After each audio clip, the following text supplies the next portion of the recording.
আসসালামু আলাইকুম। আজকে আমি আপনাদের তৈরি করে দেখাবো 6 রকমের ভর্তা। এই ভর্তা বানাতে বানাতেই কিন্তু আমি আপনাদের কিছু টিপস দিয়ে দিব।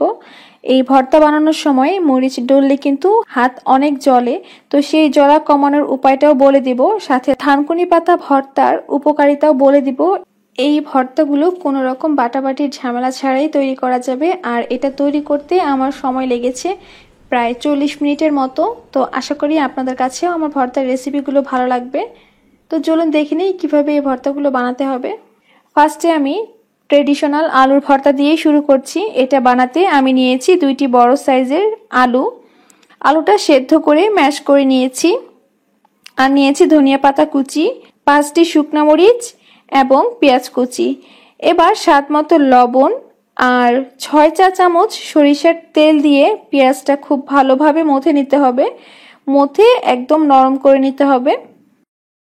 মথা হয়ে গেলে শুকনো মরিচটাও মিশিয়ে নিব। শুকনো মরিচটা কিন্তু আমি আগেই অল্প একটু সরিষার তেলে ভেজে নিয়েছি, যাতে এটা আমার ম্যাশ করতে সুবিধা হয়। এরপরে আলুটাও মিক্স করে নিব।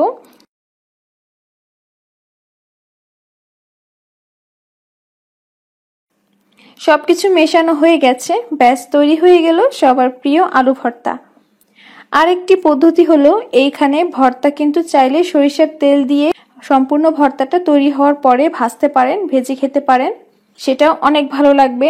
আবার চাইলে কাঁচা পেঁয়াজের পরিবর্তে পেঁয়াজ বেরেস্তাও দিতে পারেন, সেটা খেতেও অসম্ভব টেস্ট। এবার আরেক পদের ভর্তা বানাবো, সেটা হচ্ছে ডিম ভর্তা। ডিম ভর্তা বানাতে আমি নিয়েছি 2টি সেদ্ধ করা ডিম, পেঁয়াজ কুচি আর 2টি কাঁচামরিচ কুচি। এবার স্বাদ মতো লবণ আর 5 চা চামচ সরিষার তেল দিয়ে পেঁয়াজটা একটু মেখে নিব। মেখে নরম করে নিব আর কাঁচামরিচ মেশাবো। এরপরে ডিম 2টি হাত দিয়ে ভেঙে ভেঙে নিব। এরকম ভাবে ভেঙে নেওয়া হয়ে গেলে এর মধ্যে ধনিয়া পাতা কুচি দিয়ে ভালোভাবে মিশিয়ে নিলেই হয়ে যাবে ডিম ভর্তা। এই ডিম ভর্তায় চাইলে শুকনো মরিচ দেওয়া যাবে, তবে আমার কাছে কাঁচা মরিচ দিয়ে খেতে খুব ভালো লাগে। আর লবণ এবং ঝালটা কিন্তু আপনারা নিজেদের স্বাদ মতো নেবেন। এবার আরেকটি ভর্তা বানাবো, সেটা হচ্ছে ডাল ভর্তা। ডাল ভর্তা বানাতে আমি 1 মুঠো ডাল সামান্য একটু লবণ আর পানি দিয়ে সেদ্ধ করে নিয়েছি। ঠিক এমনভাবে সেদ্ধ করে নিতে হবে। আর নিয়েছি ধনিয়া পাতা কুচি, পেঁয়াজ কুচি আর শুকনো মরিচ 2টি। আবারও বলে দিচ্ছি, শুকনো মরিচটা কিন্তু আমি তেলে নিয়েছিলাম। এবার স্বাদ মতো লবণ আর সরিষার তেল দিয়ে পেঁয়াজটা একটু মেখে নিচ্ছি। এরপরে শুকনো মরিচটাও গুঁড়া করে নিচ্ছি। হয়ে গেছে, এবার সবকিছু একসাথে মিশিয়ে নেব। এর মাঝে আমি আরও 2টি মরিচ অ্যাড করেছিলাম। হয়ে গেল ডালের ভর্তা। আর এর মাঝে ছোট্ট একটি কথা বলে দিচ্ছি, যারা আমার চ্যানেলটি এখনো সাবস্ক্রাইব করেননি তারা প্লিজ সাবস্ক্রাইব করে ফেলুন এবং পাশে থাকা বেল আইকনে ক্লিক করুন, যেন আমি নতুন কোনো রেসিপি দিলে খুব সহজেই আপনারা পেতে পারেন। এবার বানাবো চিংড়ি মাছের ভর্তা। সেজন্য চিংড়ি মাছটা আমি সামান্য লবণ দিয়ে সেদ্ধ করে নিয়েছি। এবার ভর্তাটা বানাবো, তাই নিয়েছি পেঁয়াজ, স্বাদ মতো লবণ আর 4 চা চামচ সরিষার তেল। এবার এটা মেখে নিব। এরপর মরিচটাও এরকম ভাবে মথে নিতে হবে। মরিচ আর ধনিয়া পাতা মিশিয়ে দিব। এরপরে চিংড়ি মাছটা মেখে নেব। এই ভর্তাটা বানাতে পেঁয়াজটা একটু বেশি দিয়েছি, তবে পুরোটাই আপনাদের স্বাদের উপর ডিপেন্ড করে। চাইলে মাছটা বেশি অথবা পেঁয়াজ কম করেও দিতে পারেন। ব্যাস তৈরি হয়ে গেল আমাদের মজাদার চিংড়ি মাছের ভর্তা। এই ভর্তাটাও কিন্তু অসম্ভব টেস্ট, আপনারা তৈরি না করে খেলে বুঝবেনই না এটা কতটা টেস্টি। এবার বানাবো টমেটোর ভর্তা। এটা কিছুটা পোড়া টমেটোর ভর্তার মতো হবে। এটা বানাতে একটি কড়াইতে সামান্য তেল দিয়ে 2টি টমেটো এইরকম ভাবে অর্ধেক করে কেটে দিলাম আর 3 কোয়া রসুন দিলাম। চুলার আঁচটা কমিয়ে ঢেকে রেখে দিব পুরোপুরি সিদ্ধ হয়ে যাওয়ার আগ পর্যন্ত। আর এর মাঝেও কিন্তু রসুনটাও সিদ্ধ হয়ে একদম গলে গলে যাবে। কিছুক্ষণ ঢেকে রাখার পরে অনেকটাই সিদ্ধ হয়ে যাবে। এরপরে উল্টে দিতে হবে। এরপরে আবারও ঢেকে রেখে দিব। কিছুক্ষণ পর যখন দেখা যাবে টমেটোটা পুরোপুরি সিদ্ধ হয়ে গেছে, তখন নামিয়ে ঠান্ডা করে নিব। ঠান্ডা হওয়ার পরে টমেটোর খোসা ছাড়িয়ে নিব এইভাবে।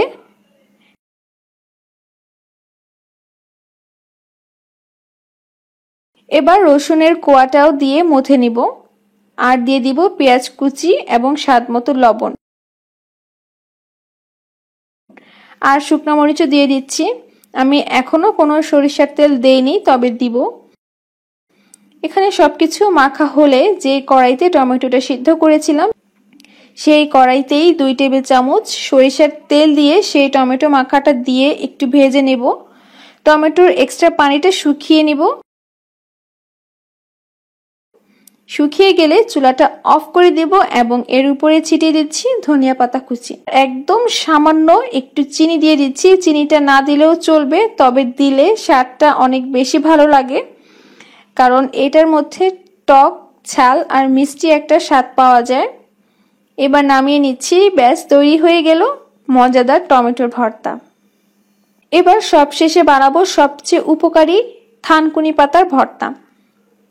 ভর্তাটা বানাতে বানাতে এর গুরুত্ব সম্পর্কে বলবো। প্রথমে ফ্রেশ থানকুনি পাতা নিয়ে এইভাবে কুচি কুচি করে কেটে নিব।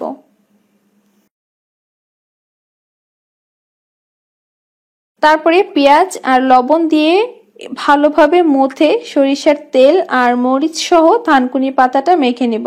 আমি কোনো ধনিয়া পাতা দিব না, কারণ থানকুনি পাতার নিজস্ব একটা ঘ্রাণ আছে আর সেটাই খুব ভালো লাগে। এই থানকুনি পাতাটা এত বেশি উপকারী যা বলে শেষ করা যাবে না। ত্বকের উজ্জ্বলতা বাড়াতে এই থানকুনি পাতার গুরুত্ব অনেক বেশি, আর চুলের জন্য বলে বোঝানো যাবে না যে এটা কত বেশি উপকারী। প্রতিদিন সকালে খালি পেটে এই থানকুনি পাতাটা 1 মুঠো করে খেলে চুল পড়া একেবারেই কমে যাবে, আর সাথে নতুন চুলও গজাবে। এটা একেবারে পরীক্ষিত, কারণ আমি নিজেও এটা খেয়েছি এবং ফল পেয়েছি। কয়েকদিন ব্যবহার করে নিজেরাই অবাক হয়ে যাবে এই থানকুনি পাতার উপকারিতা দেখে। ব্যাস, মেশানো হয়ে গেছে। আর এই ভর্তাতে থানকুনি পাতাটা দেওয়ার পরে বেশি কচলানো যাবে না। বেশি কচলালে বা বেশি মাখলে কিন্তু তিতা তিতা একটা ভাব লাগবে, তবে নর্মালি এটা তিতা না। সবশেষে গুরুত্বপূর্ণ টিপসটা দিয়ে দিচ্ছি। আমি যে এতক্ষণ ধরে এত শুকনো মরিচ এবং কাঁচা মরিচ মাখলাম, আমার হাতটা তো একদম জ্বলে শেষ হয়ে যাবে। তো এই জ্বলাটা কমাতে সবচেয়ে বেশি গুরুত্বপূর্ণ টিপস হচ্ছে ঠান্ডা তরল দুধে কিছুক্ষণ হাত চুবিয়ে রাখা। অর্থাৎ কাজ শেষ হওয়ার পরে হাতটা খুব ভালোভাবে সাবান দিয়ে ধুয়ে নিয়ে তারপরে এটা ঠান্ডা তরল দুধে কিছুক্ষণ ভিজিয়ে রাখবো। প্রায় 7 থেকে 10 মিনিট ভিজিয়ে রাখলেই এনাফ। তো ভিজিয়ে রাখার পরে হাত থেকে কিন্তু এই মরিচের ঝালটা কিন্তু একেবারে চলে যাবে, ফলে হাত আর জ্বলবে না। তো আমিও সেই কাজটাই করেছি, আমিও এর উপকারিতা পেয়েছি। তো ভিউয়ার্স, তো দেখে নিলেন তো কিভাবে 6 রকম ভর্তা কোনো রকম বাটাবাটির ঝামেলা ছাড়াই করা হয়। তো আমার রেসিপি যদি আপনাদের কাছে ভালো লেগে থাকে তাহলে প্লিজ একটি লাইক দিবেন, কমেন্ট করে জানাবেন কেমন হয়েছে এবং আপনার ফ্যামিলির সাথে শেয়ার করতে ভুলবেন না। আশা করি সবাই ভালো থাকবেন এবং প্লিজ আমার চ্যানেলটি সাবস্ক্রাইব করবেন। আল্লাহ হাফেজ।